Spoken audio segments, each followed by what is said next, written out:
really important. You think about what was done today to the women of Wisconsin and women of this country. Essentially, politicians now are in charge of their reproductive health. I mean, honest to God, how could anything be more scary for our women in the state of Wisconsin? But we're going to fight it, whatever ways we're doing. We're going to make sure that we get back to the place we've been for the last 50 years. We have essentially taken away rights that the women of Wisconsin have had for 50 years. It's a travesty. So is some type of executive action on the table, and what would that look like? Well, we're still working on that, Matt.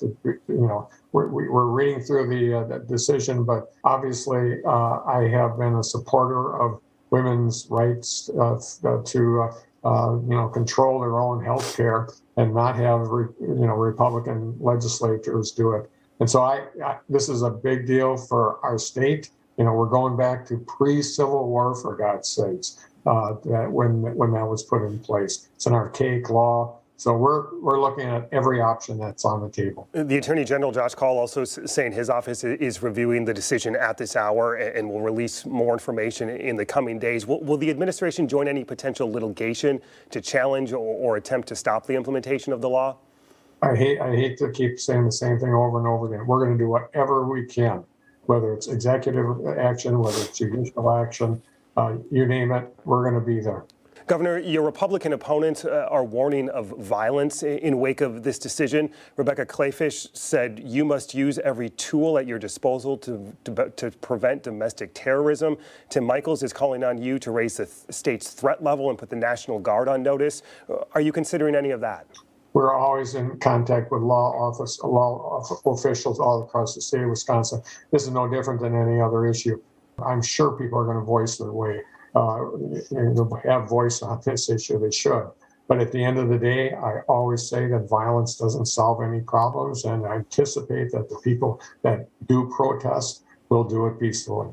Have you received any intelligence that there may be violence in the coming days across the state? No, and we are in constant conversation with all the folks that would know that and have not heard that.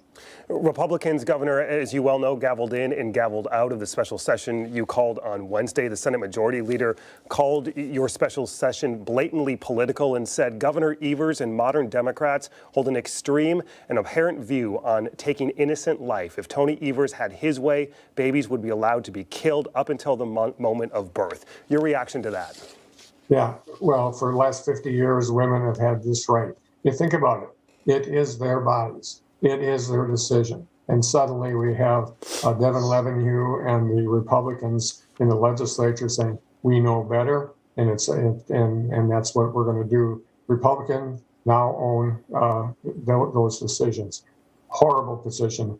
I mean, they don't insert themselves in a whole bunch of other areas, but they are now in charge of women's reproductive health. It is a travesty. State Democrats this weekend are coming off of their party convention in La Crosse. You, of course, a headliner and a speaker there. How much of an issue is abortion now going to play ahead of the November elections, do you think? It certainly is an issue that we're going to be talking about during this entire convention. But we have a lot of other things to talk about. Issue of voting rights. We just saw how Senator Johnson really tried to upend that just the other day when it was revealed that he is behind the scenes trying to undo voting in the state of Wisconsin. That is a slap in the face to every single local person, county clerks, our municipal clerks, the people that run the elections. So think that he could just do this and essentially kick in the backside all those people that are working every single day to have the safest and best and most secure and fair elections. Governor, back in December 2020, when you and Democrats were meeting and certifying the official results, were you aware at that moment that Republicans were gathering just down the hall in the Capitol to do their own? No, if I knew that, I would have went down there and told them to get the hell out of the Capitol. You just found out later by news reports? Right. No idea. I have no idea how they got in. I have no idea why they did what they did other than to, frankly, break the law. And no, if I had known, I would have went down there and stopped it personally.